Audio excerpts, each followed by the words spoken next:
I can't drive right now. I apologize. I can't drive right now.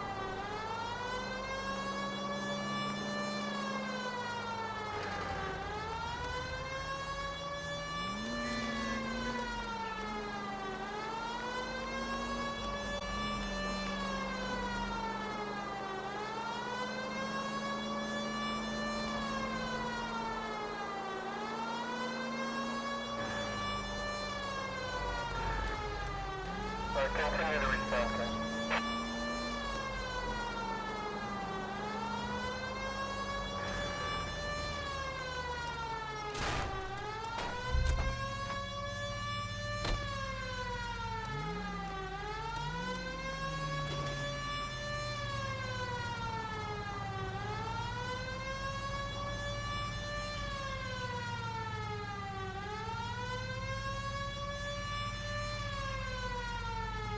There we go.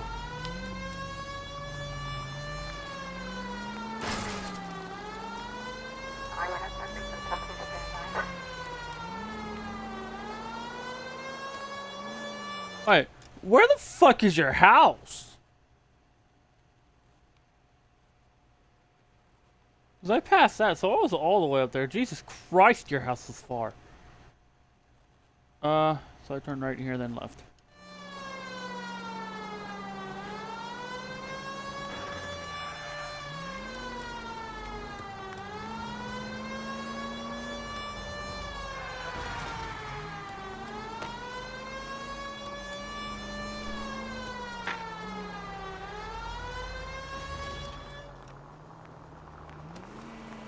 We go quiet. Chapman's apartment. 9:23 a.m. We're looking for Herbert Chapman. I'm looking for him too. I need him to move his car so I can mow the lawn. He's definitely not here. I've been banging on his door off and on for a couple of hours. Yeah, he's out somewhere. There's some kind of problem. Let's take a look at the car. Let's see what he's hauling around.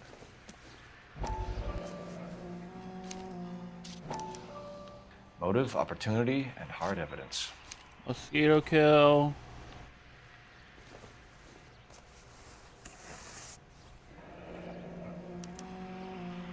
Oh, Should revive fuck. the APB. He's clearly armed.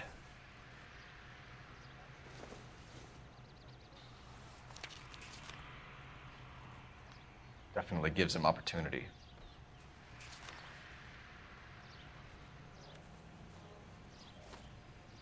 Holy cow. There he is. It's Chapman. He's coming out of the laundromat. Shit. He's seen us. Cops. Again.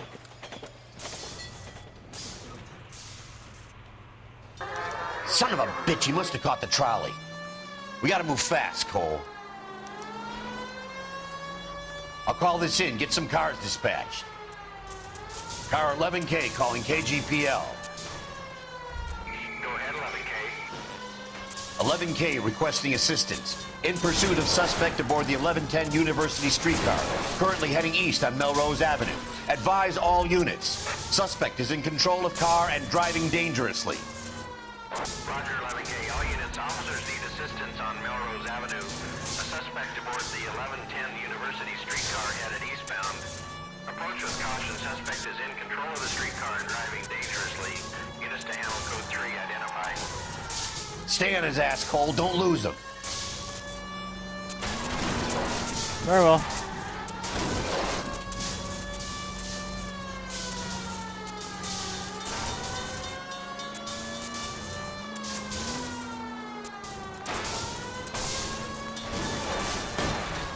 See if he can damage one of the wheels. Might act like a brake and slow the thing down.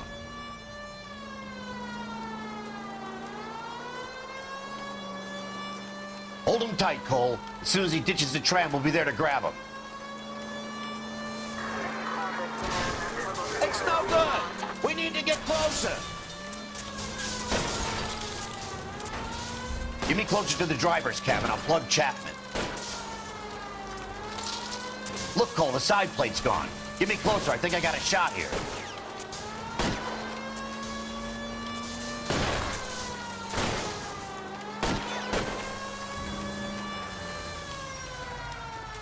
End of the line, you little prick. Come on, Cole.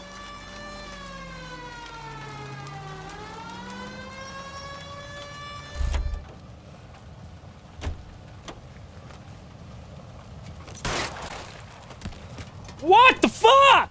Looks like we have our man, Cole. Well done. I'm not so sure. Chapman seemed to have his own agenda. There seems to be more to this than a personal vendetta. What are you talking about? The fires benefit Elysian in some way. I don't see Chapman and Monroe working together. You have a point. The evidence is good for Chapman. It's hard to be worrying about his side of the story when he's blasting away with that big 45.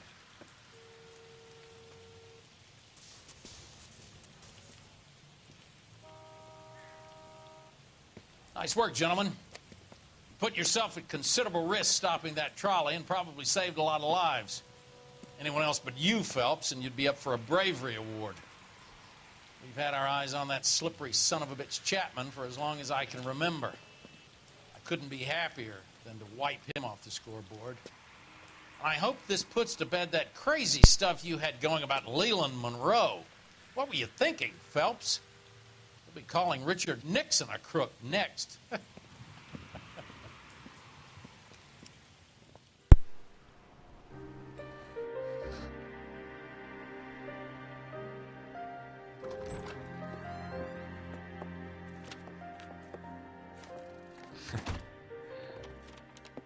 What is it? A letter from Lou. His insurance policy named me beneficiary. California Fire and Life. You worked for Elysian? The roof that he was working on collapsed. It's a very generous settlement. Elsa, I'd like you to do something for me. I think there's something dirty about Elysian Fields. What has that got to do with Lou? I want you to reject this settlement. I want you to go and see an investigator named Jack Kelso and ask him to make some inquiries about Lou's case. Isn't this police work? Do you want to find out what happened to Lou? Why would he help this Kelso? Jack won't be able to help himself if he smells a rat. He's a friend of yours? He hates my guts. Elsa, you could take this money and let them get away with it, or we could get Jack's help and do something about it. Why not be honest with this man, Cole? He deserves your honesty if you want his help. Believe me, Elsa, I'd like to level with him. I really would, but it's too late. Years too late.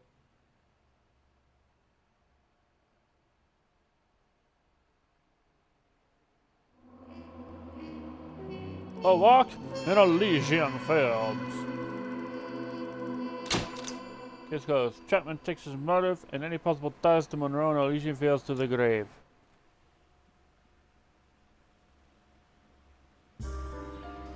House of Sticks!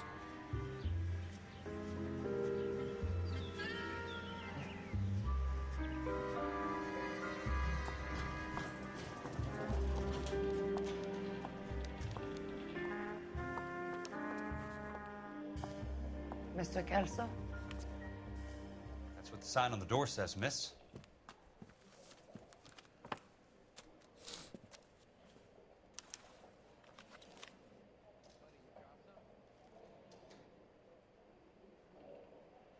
L. Seligman, 605 West Sunset Boulevard, Hollywood, Los Angeles, September 23rd, 1947. Dear Miss Lichtman, pertaining to the matter of policy number 11901659, in the sudden death of Mr. Louis Jan Bookwalter, I am writing to inform you that you have been named as sole beneficiary of Mr. Bookwalter's estate.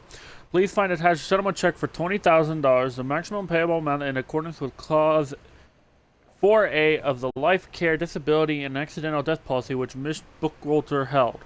If you wish to dispute this settlement, you may contact our account management office by return mail or by phone during office hours. With condolences, Clarence W. Fleming, Claims Assessor, California Fire and Life Insurance. There's no need to come into the office, Ms. Lichtman. If you accept the settlement, all you need to do is sign here. I don't accept this. What do you mean you don't accept? I think you're pushing your luck, lady. This seems to be a ridiculously generous settlement. A $200 policy with a $20,000 payout? You should... I don't want the money. What do you mean you don't want the money? I want you to investigate this case. I feel my friend may have been the victim of foul play. Okay. Let me get the case file.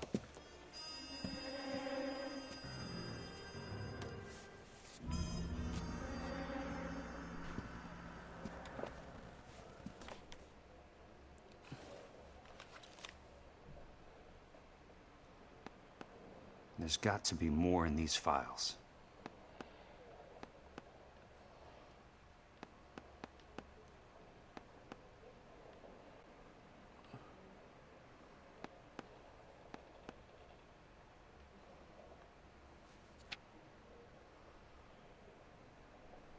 The employee of Elysian Fields Development, Louis Jan Bookwalter, was killed when the roof of the property which he was working collapsed.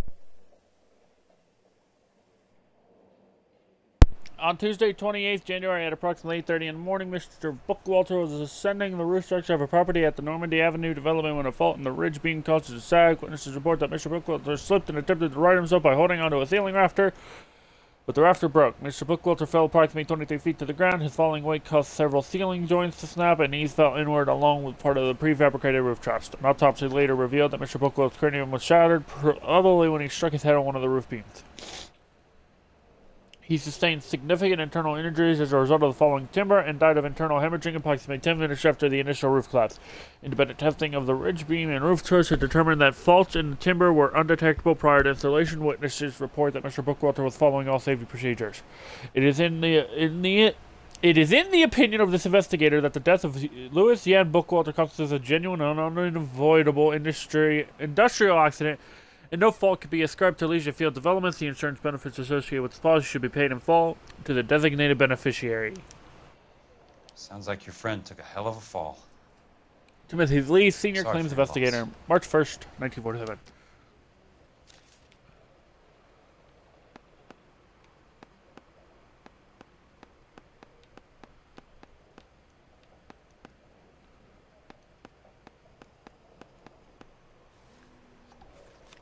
Do you mind if I ask you a couple of questions? Of course not. What basis do you have for your claim of foul play? Lou Bookwalter was a craftsman. I don't believe he would have made a roof that would collapse. What are you talking about, Ms. Lichtman? This was an industrial accident. How do you know that? Because it says right here in black and white. Do you believe everything that you read, Mr. Kelso?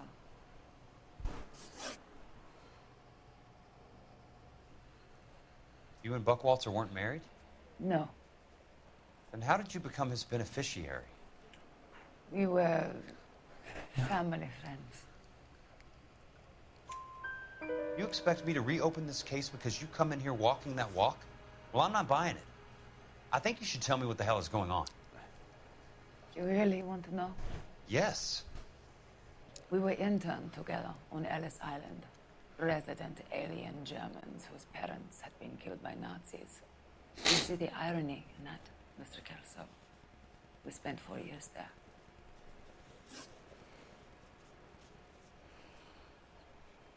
So the roof collapsed, accidents happen. What exactly are you trying to achieve here, Miss Lichtman? Exactly what I said. I want that building thoroughly investigated. I'm intrigued. Okay. Miss Lichtman. I really am. But you're going to have to give me something if you want me to get involved in this. There is a conspiracy surrounding Elysian Fields and the new houses they are building. I believe your insurance company is involved. That's pretty heady stuff, Miss Lichtman. Flimsy, but heady. I've told you what I know, Mr. Kelso. What are you going to do about it? All right, Miss Lichtman. One final question. Yes. What's your address? Is that usual? Is there anything usual about this case, Miss Lichtman? The address is on the letter, Mr. Kelso. The address. Not the phone number.